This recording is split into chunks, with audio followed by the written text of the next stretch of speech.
Kembali lagi di Cerita Cinta Channel. Jangan lupa like, comment, and subscribe ya. Terima kasih. Ting! Sebuah notifikasi muncul di layar ponsel Zevanya, membuat mata gadis yang semula tertutup itu seketika langsung terbuka. Walau sedikit masih mengantuk, akan tetapi ketika ia mendengar suara getaran atau notifikasi cinta dari ponsel miliknya, maka gadis itu pasti akan langsung membukanya. Bukan tanpa alasan, itu karena memang sejak kemarin Zevanya masih menunggu kabar dari seseorang, berharap bahwa notifikasi itu akan membuat hatinya lega dan berbunga.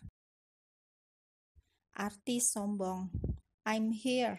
Seketika itu juga tubuh Zevanya langsung bangkit dan bersorak gembira. Kebahagiaannya tak bisa dipungkiri lagi, sulit untuk diungkapkan dengan kata-kata. Akhirnya, hari yang ia tunggu telah tiba. Setelah beberapa waktu dirinya tidak bertemu dengan laki-laki itu, maka hari ini ia akan segera bertemu.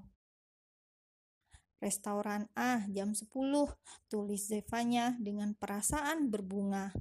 Artis sombong, oke, aku akan menunggumu. Senyuman di wajah Zevanya semakin tak bisa untuk disembunyikan. Dengan cepat dan tanpa membuang waktu, gadis itu segera beranjak dari tempat tidurnya dan bersiap.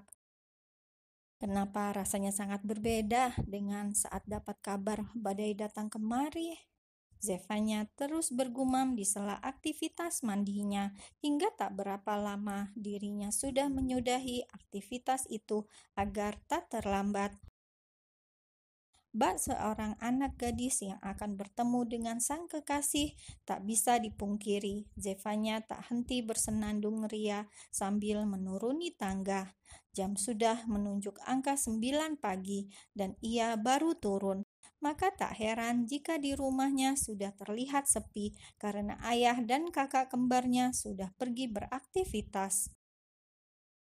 Menempuh perjalanan hampir 40 menit, kini akhirnya Zevanya tiba di sebuah restoran yang ia maksud untuk membuat janji dengan kekasih hati. Setelah memarkirkan mobil, Zevanya memutuskan untuk kembali menghubungi Batara. Akan tetapi nomor itu tidak aktif, membuatnya sedikit bingung dan mengerutkan dahi. Langkah gadis itu terhenti manakala mendengar suara seseorang yang memanggil namanya. Tidak ada yang memanggilnya El atau Ella terkecuali dari keluarga Kana beserta para sahabatnya. Dan benar saja ketika ia menoleh, seorang laki-laki berpakaian cukup rapi tengah berdiri di sebelah mobil mewah tak jauh dari tempatnya memarkir mobil. Mas Ben, Zevanya menghampiri laki-laki yang tak lain adalah Ben, sahabat sekaligus orang kepercayaan Batara. Batara mana? Tanya Zevanya lagi. Dia udah di dalam dari tadi, kata Ben sambil melihat ke arah jam di tangannya, yang mana kini sudah menunjuk angka hampir 10 pagi. Memang sangat pagi, Zevanya sengaja mengajak Batara bertemu sedini mungkin karena ia sudah tak mampu menahan rasa rindunya kepada laki-laki tersebut. Ya udah, aku masuk dulu deh. Tapi Mas Ben gak mau ikut masuk ke dalam. Oh tidak, aku lebih baik di sini daripada harus menjadi obat nyamuk kalian berdua, jawab Ben sedikit berdecak membuat Zevanya sedikit terkekeh. Setelah berbasa-basi sebentar dengan Ben, Zevanya memutuskan untuk segera pamit dan masuk ke dalam restoran. Dret. Baru saja Zevanya memasuki pintu restoran, akan tetapi ponselnya kembali bergetar, membuatnya lagi-lagi harus menghentikan langkah untuk mengambil ponselnya di tas dan melihat siapa yang menghubunginya. Ada apa, Zaf? Tanya Zevanya kala sudah mengangkat sambungan telepon yang ternyata dari Zafir. Pulang sekarang. Kenapa? Tanya Zevanya langsung mengerutkan dahinya. kok kamu tahu aku nggak di rumah? Aku lagi di Zevanya, pulang sekarang ya, please. Ada apa, Zafir? Apakah sesuatu terjadi sama kamu? Tanya Zevanya lagi, sedikit khawatir. Di tengah rasa khawatir dan penasarannya terhadap sang saudara kembar, Zevanya juga mengedarkan pandangannya ke sembarang arah, seolah mencari keberadaan Batara. Akan tetapi, kala ia menemukan sosok laki-laki itu, seketika ia dibuat terdiam di tempat dengan perasaan yang berkecamuk tak menentu. Grab. Zevanya merasakan ada sebuah tangan yang menariknya dengan sedikit kasar hingga membuatnya masuk ke dalam dekapan yang begitu hangat dari seseorang itu. Aku udah bilang, pulang. Kenapa kamu nggak dengerin aku, Zev?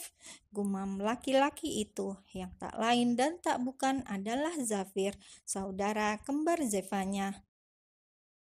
Entah dari mana datangnya Zafir dan mengapa laki-laki itu bisa berada di sana setelah melakukan panggilan suara dengannya. Tapi satu hal yang Zevanya tahu, bahwa Zafir menyuruhnya pulang lantaran tidak ingin membuatnya melihat pemandangan yang tak diinginkan. Pemandangan di mana Batara kini tengah duduk bersama seorang wanita yang sangat dibenci oleh Zevanya. Ines, wanita itu di sana bersama Batara. Mengapa bisa dan kapan mereka bertemu? Apakah Batara sengaja membawa Ines untuk menemuinya? Ataukah Batara akan kembali pada wanita itu? Apakah pertemuannya kini hanya untuk mengakhiri hubungan mereka yang bahkan belum sempat dimulai? Membayangkan hal itu saja sudah membuat hati Zevanya terasa begitu nyeri. Senyum bahagia yang sejak pagi tadi menyelimuti hatinya, kini seolah lenyap dalam sekejap. Bahkan raut wajahnya kini sudah berubah menjadi datar dengan air mata yang berlinang menghiasi mata indahnya. "Kak, kamu kenapa bisa di sini?" tanya Zevanya dengan suara sedikit bergetar menatap Zafir. "Tadi nggak sengaja lewat dan lihat dia di sini. Karena penasaran, aku masuk ingin melihat dengan jelas. Tapi ternyata dia menemui wanita itu." Jelas Zafir begitu lembut, membuat air mata Zevanya semakin deras mengalir. Jadi Batara kemari juga menemui Ines?" tanya Zevanya yang langsung dibalas anggukan kepala oleh Zafir. Memang benar adanya bahwa saat Zafir memasuki restoran, ia melihat Batara mendudukkan diri di sebuah kursi yang dimana di sana sudah ada Ines lebih dulu duduk. Maka tak heran jika Zafir beranggapan bahwa Batara datang untuk menemui Ines, akan tetapi tak berapa lama ketika ia hendak pergi, justru Zafir melihat keberadaan Zevanya. Karena ia cukup tahu bahwa Zevanya dan Ines tidak baik-baik saja, terlebih kini Ines tengah bersama Batara, maka Zafir menyuruh agar Zevanya segera pulang. Namun siapa sangka jika ternyata Zevanya malah lebih dulu melihat keberadaan Batara dengan Ines. "Zafir, kenapa dia di sini? Kenapa dia kembali? Dan kenapa..." "Hei, tenang dulu, kita pulang sekarang ya. Nanti kita..." "Enggak, Zafir." Zevanya menggelengkan kepalanya dengan cepat. "Aku akan menemui mereka." "Zevanya, aku nggak bisa nangis kayak gini, Zafir. Aku harus menemui mereka dan aku harus minta penjelasan Batara. Aku nggak mau salah paham lagi dan aku harap ini memang hanya kesalahpahaman saja. Aku harap dia..." Ucap Zevanya panjang lebar, walaupun ia sudah meyakinkan diri bahwa ini salah paham, tapi tetap saja ia tak mampu menahan rasa cemburunya. Iya, cemburu. Kini Zevanya menyadari bahwa memang dirinya sangat cemburu sampai membuatnya ingin marah dan menangis. Dan bukankah berarti kini hatinya memang benar sudah mencintai laki-laki tersebut? Aku akan menemani kamu. Zevanya menganggukkan kepalanya, menerima uluran tangan Zafir yang menggandengnya menuju tempat duduk di mana Batara dan Ines berada.